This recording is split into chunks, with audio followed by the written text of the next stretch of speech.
आप सभी को सादर प्रणाम।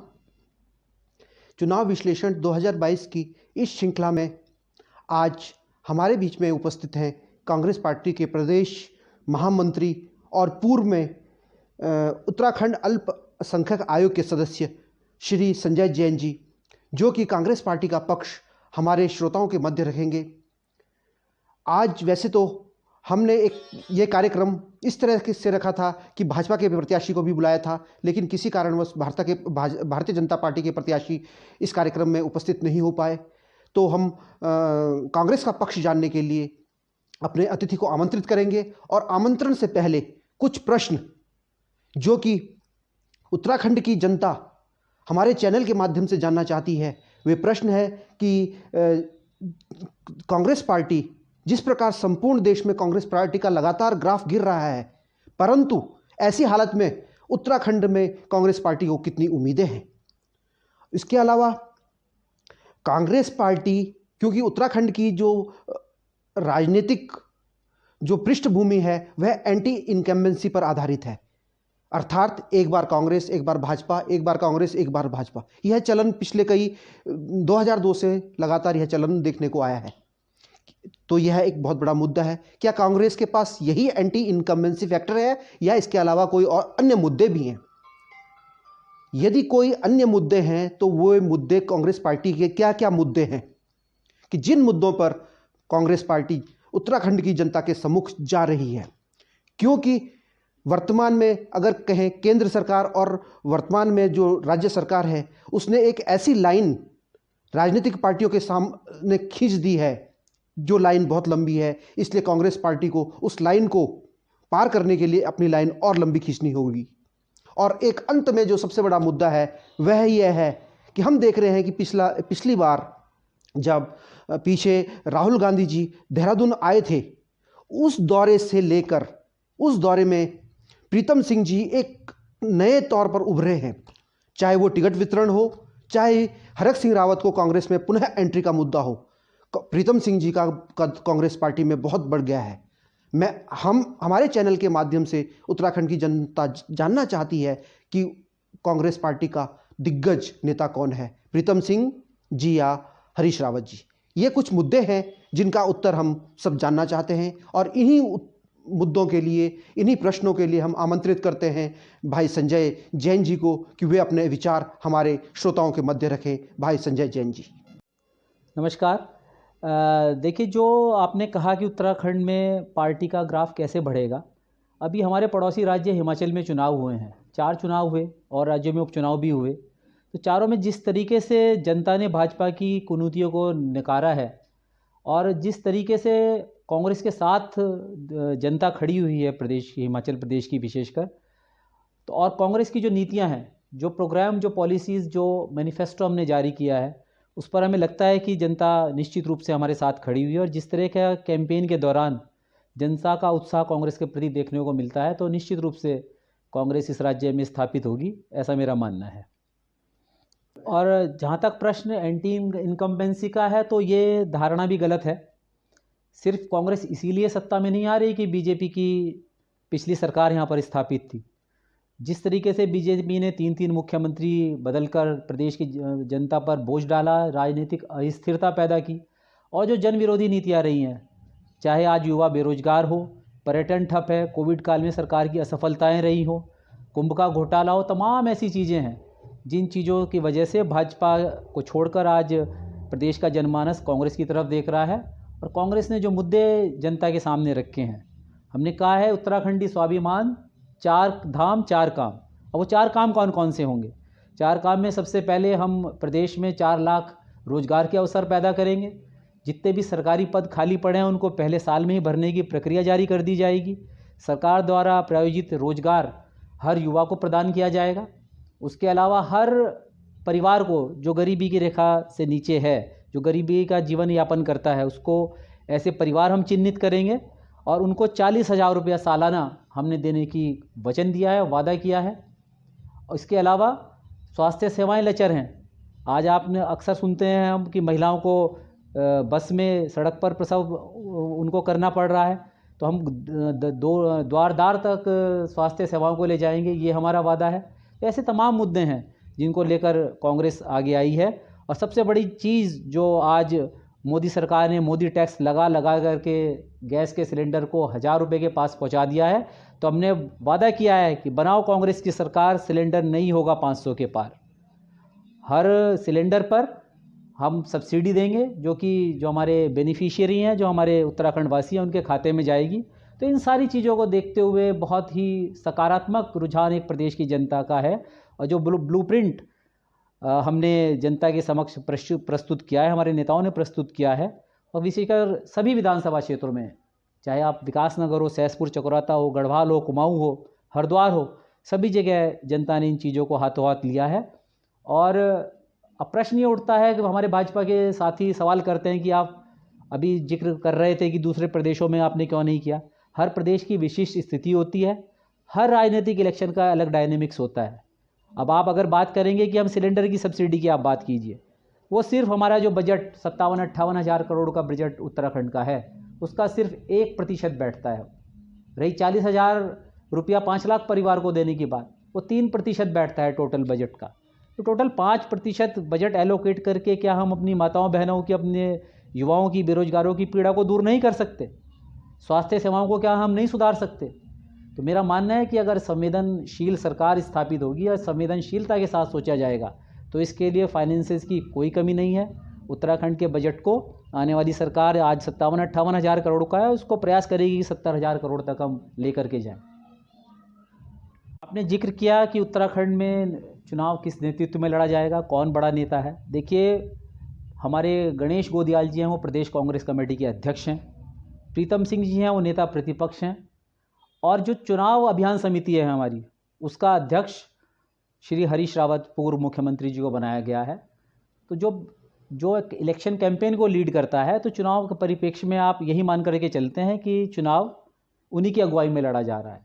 और रही कि मुख्यमंत्री बनने की बात, तो ये सभी विधायक बैठेंगे। विधायक कांग्रेस की जो परंपरा है, विधानमंडल दल की बैठक होगी, उसमें नेता का चुनाव करेंगे। और एक बहुत खूबसूरत परंपरा कांग्रेस के अंदर है, जिसमें कोई कॉन्फ्लिक्ट की, कोई संघर्ष की स्थिति नहीं होती है। एक सर्वसम्मत प्रस्ताव पारित करेगी कांग्रेस विधानमंडल दल की बैठक, जिसमें कि शीर्ष नेतृत्व को नेता नामित करने का घोषणा करने की उसमें अधिकृत किया जाएगा। और मैं समझता हूं कि जो भी सरकार होगी, सवाल ये नहीं कि कौन मुख्यमंत्री होगा, सवाल होगा कि कांग्रेस की जनभावनाओं के जो अनुरूप और प्रदेश की जनभावनाओं के अनुरूप इस राज्य में सरकार स्थापित हो और इस कुशासन वाली इस तीन बिगाड़ा काम सरकार से छुटकारा मिले। ये मुख्य उद्देश्य आज कांग्रेस का है। धन्यवाद जैन साहब, आपने एक मझे हुए राजनीतिज्ञ की तरह अपने इन प्रश्नों के उत्तर हमारे श्रोताओं के मध्य रखे। परंतु मेरा जो पहला प्रश्न था, वह प्रश्न था कि संपूर्ण देश में कांग्रेस का ग्राफ गिर रहा है। मेरा जो आशय था वह उत्तर प्रदेश से था, क्योंकि अगर आप दिल्ली की सत्ता को पाना चाहते हैं तो दिल्ली का रास्ता लखनऊ से जाता है। हम उत्तराखंड में तो स्थिति में हैं, चाहे एंटी इनकम्बेंसी कह लीजिए या कुछ और मुद्दे, स्थानीय मुद्दे या और मुद्दे, परंतु उत्तर प्रदेश में कांग्रेस पार्टी कहीं दिखाई नहीं दे रही है। मेरा जो आशय, जिसको आपने जो है केवल उत्तराखंड के संदर्भ में आप लाए हैं, बहुत एक मझे हुए राजनीति की तरह, मेरा संदर्भ वहाँ से था कि क्योंकि संपूर्ण देश में कांग्रेस का ग्राफ दिन प्रतिदिन गिरता जा रहा है। कांग्रेस के बड़े नेता जो वो कांग्रेस पार्टी को छोड़कर जा रहे हैं, तो मेरा प्रश्न उससे था। दूसरी बात, आपने जो कहा सिलेंडर के लिए कि हम 500 रुपये का सिलेंडर देंगे, वर्तमान में भी कांग्रेस पार्टी की कई राज्यों में सरकारें हैं। क्या उन राज्यों में 500 का सिलेंडर है? अगर नहीं है तो उत्तराखंड में आप नया मुद्दा कहां से ला रहे हैं? कैसे आप 500 रुपये का सिलेंडर देंगे? और जब उन राज्यों में नहीं दिया है तो उत्तराखंड में आप कैसे दे देंगे? इसके अलावा जो प्रश्न मेरा था वो गुटबाजी से था। स्पष्ट दिखाई दे रही है, मैं यहां पर केवल कांग्रेस की बात नहीं कर रहा हूं, भाजपा में भी गुटबाजी है, और जो दिखाई देती है, और कहने का यह आशय है कि काफी चुनाव गुटबाजी के आधार पर ही जीते और हारे जाते हैं। कांग्रेस पार्टी में भी यही नजर आ रहा है, तो उससे आप कैसे निपटेंगे, यही हमारे श्रोता जानना चाहते हैं। धन्यवाद कांडपाल जी, आपने जो बातें कही हैं मेरे वक्तव्य के बाद, पहली बात तो मैं बता दूं, कांग्रेस का लक्ष्य सिर्फ सत्ता प्राप्ति, सत्ता में आना, किसी प्रदेश या देश में सरकार बनाना, ना तो कांग्रेस उसके लिए स्थापित हुई थी, ना आज भी है। जनता की समस्याओं के खिलाफ लड़ना। आप बताइए कि कौन सा नेता है जो आज आंख में आंख डाल करके केंद्र की सत्ता को बात कर सकता है? आप मायावती को ले लीजिए, अखिलेश यादव जी को ले लीजिए। जब मुद्दों पे बात करने की बात आती है, जब संवैधानिक प्रश्न खड़े होते हैं, तो उनका कहीं अता पता नहीं चलता। आज अगर यूपी की लड़ाई की आपने बात की, यूपी में अगर विपक्ष को खड़ा रखा तो उसका श्रेय कांग्रेस और प्रियंका गांधी जी को है। दूसरी बात आपने सिलेंडर के बारे में कही कि और अन्य राज्यों में क्यों नहीं है। देखिए, उत्तराखंड में चुनाव विधानसभा का हो रहा है। जब ये राज्य बना था 2000 में उत्तराखंड आंदोलन के बाद, तो सबसे बड़ा मुद्दा ये था कि महिलाओं का कष्ट कैसे कम हो, और मातृशक्ति ने ही इस राज्य को बनाया है। और उनके कष्टों को दूर करने के लिए अगर आज ये बात हो रही है, तो भाजपा के हमारे साथी इससे बौखलाए हुए हैं, वो नहीं कर पाए इस चीज़ को। इस वजह से इस बात का मुद्दा बनाकर वो चल रहे हैं कि अन्य राज्यों में क्यों नहीं किया। अरे उत्तराखंड में शुरुआत हुई, अन्य राज्यों में और भी आगे जगह। आप छत्तीसगढ़ का उदाहरण लीजिए, 2700-2800 रुपये धान का मिनिमम सपोर्ट प्राइस वहाँ पर दिया है। वन अधिकार कानूनों को वहाँ लागू कर दिया गया है। राजस्थान को लीजिए आप, राजस्थान में इतनी अच्छी मेडिकल सर्विसेज हैं, इतना अच्छा है कि अगर आप ने हॉस्पिटल में जाकर के अपना मुख्यमंत्री स्वास्थ्य कार्ड लगा दिया, तो आपको 15-20 मिनट के बाद कॉल आ जाता है कि आपको कोई दिक्कत तो नहीं है। तो विभिन्न राज्यों की विभिन्न स्थितियां हैं, उसके अनुरूप कांग्रेस काम करती है। और उत्तराखंड के परिप्रेक्ष्य में अगर हम कहें तो 500 रुपये का सिलेंडर हम निश्चित रूप से देंगे। तीसरी बात आपने कही गुटबाजी की। आप ये बताइए कि पहले मुख्यमंत्री त्रिवेंद्र सिंह रावत थे, उसके बाद एक मुख्यमंत्री आए, उनका अता पता नहीं है। अब तीसरे मुख्यमंत्री के सामने ही दूसरे मुख्यमंत्रियों की बात कर रही है। क्या आपने कभी इन तीनों मुख्यमंत्रियों को उनके जाने के बाद एक मंच पर खड़े हुए देखा है कहीं? कभी कोई आज इस पूरे कैंपेन के दौरान कोई उनका संयुक्त वक्तव्य आया हो? आप बताइए। तो सिर्फ कांग्रेस से प्रश्न करना गुटबाजी है, गुटबाजी नहीं है। ये कांग्रेस का आंतरिक लोकतंत्र है। कांग्रेस हमेशा से एक स्वस्थ संवाद को, स्वस्थ बहस को हमेशा पार्टी फोरम पे अलाउ करती है। यही मेरा कहना है। और इसी वजह से आज देश की जनता ने फिर से अनुभव किया है कि अगर इस देश में संविधान को बरकरार रखना है, डेमोक्रेसी को बरकरार रखना है, और सभी आदमियों की, जो हमारा पिरामिड के नीचे जो सबसे लास्ट में बॉटम पर जो लोग हैं, उनके कल्याण की अगर बात करती है तो कांग्रेस करती है। अन्यथा अन्य लोग सिर्फ चंद पूंजीपतियों की तिजोरियां भरने के लिए हैं यहाँ पर, और उनका इस चीज़ से कोई नहीं। सत्ता प्राप्ति उनका लक्ष्य है, और कांग्रेस का लक्ष्य सत्ता के जरिए जनसेवा है। सिर्फ सत्ता प्राप्ति कांग्रेस का लक्ष्य नहीं है। और सत्ता से बाहर होने पर भी कांग्रेस जनता के मुद्दों को उठाती है और उठाती रहेगी। धन्यवाद। धन्यवाद जैन साहब।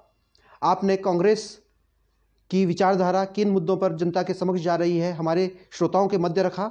और अब मैं आमंत्रित करता हूं हमारे राजनीतिक विश्लेषक श्री अरविंद किरमोठी जी को कि वे भी अपने विचार हमारे श्रोताओं के मध्य रखें। श्री अरविंद किरमोठी जी। नमस्कार। आज बहस बड़ी गर्मागर्म रही। जैन साहब ने कांग्रेस का पक्ष बड़ी मजबूती से रखा। 4 धाम 4 काम,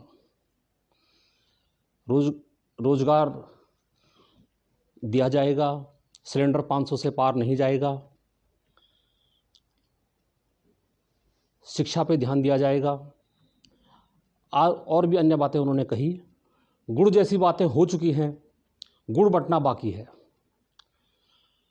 और मैं कांग्रेस पार्टी को शुभकामनाएं देता हूं कि वो सत्ता में आएं और ये गुड़ जैसी बातें पूरी करें। उसको छोड़ करके जो गुटबाजी की बात हुई थी, गुटबाजी के बारे में मेरा अपना व्यक्तिगत मानना है कि टिकट बंटवारे में कांग्रेस और भाजपा दोनों में गुटबाजी देखी गई थी। लेकिन और दोनों ने कहीं ना कहीं अपने बागी उम्मीदवारों को बैठाने में भी सफल रहे। लेकिन अगर वर्तमान समय में हम तुलना करें तो कांग्रेस कहीं ना कहीं भाजपा से ज़्यादा अपने बागियों को, अपने असंतुष्टों को बैठाने में सफल रही है। ये कांग्रेस का राजनीतिक अनुभव है, यह कांग्रेस पार्टी के कार्यकर्ताओं की एकता है। पूरी अगर हम उत्तराखंड की बात करें तो इस समय विधानसभा वाइज अगर हम देखें तो कांग्रेस की चंद कुछ विधानसभाओं में ऐसा लगता है जहां पर गुटबाजी है और जिस वजह से इनकी सीटों पर फर्क पड़ सकता है। लेकिन वहीं अगर भाजपा के अंदर देखा जाए तो भाजपा के अंदर मुझे गुटबाजी ज़्यादा दिखाई दे रही है। धन्यवाद। धन्यवाद किरमोठी जी। आज की इस परिचर्चा में जैन साहब ने कांग्रेस पार्टी का पक्ष बहुत ही शानदार तरीके से हमारे समक्ष प्रस्तुत किया। चूँकि आप कांग्रेस पार्टी के प्रदेश महामंत्री हैं, इसके साथ साथ मैनिफेस्टो कमेटी के सदस्य हैं और पूर्व में उत्तराखंड अल्पसंख्यक आयोग के सदस्य भी रहे हैं। इस नाते एक जिम्मेदार कांग्रेसी की तरह आपने अपना पक्ष रखा। परंतु जो प्रश्न मेरे हेड नोट में था कि भारतीय जनता पार्टी ने कांग्रेस के सामने एक लाइन लंबी खींच के रखी है, इसका प्रत्युत्तर कांग्रेस पार्टी कैसे देगी? क्योंकि वर्तमान में भारतीय जनता पार्टी की सरकार के द्वारा लगभग 1 लाख करोड़ से ज़्यादा की योजनाएं वर्तमान में राज्य में गतिमान हैं।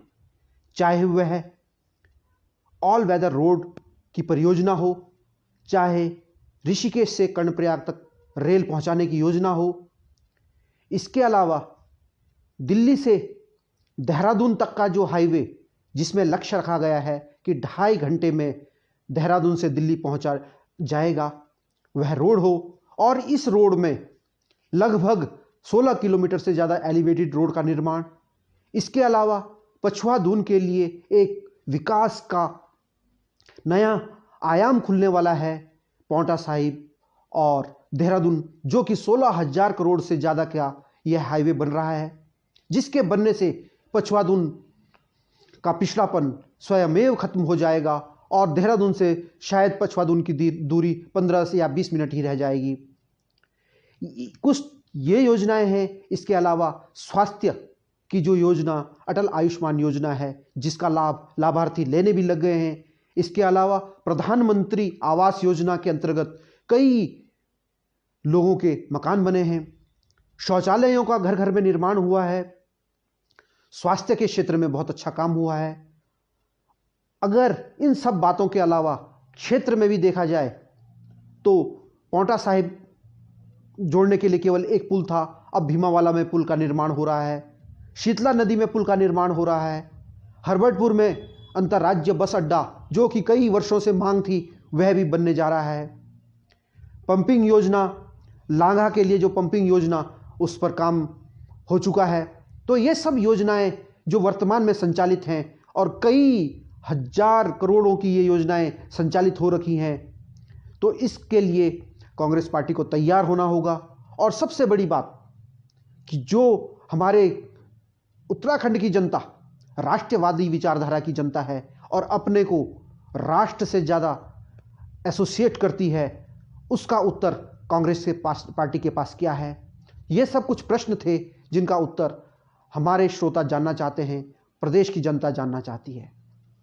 खैर, मतदाता का भला होना चाहिए, उत्तराखंड का भला होना चाहिए। दोनों पार्टियों को मेरी शुभकामनाएं हैं। आज के इस कार्यक्रम में कांग्रेस पार्टी का पक्ष हमने जाना। कल पुनः इसी समय पर भारतीय जनता पार्टी के किसी नेता से हम भारतीय जनता पार्टी का पक्ष जानेंगे। और आज के इस कार्यक्रम को यहीं पे समाप्त करते हैं। आप सभी का बहुत बहुत धन्यवाद। और पुनः मैं अपनी बात दोहराता हुआ कि कृपया चैनल को सब्सक्राइब करें, लाइक करें और शेयर करें। धन्यवाद।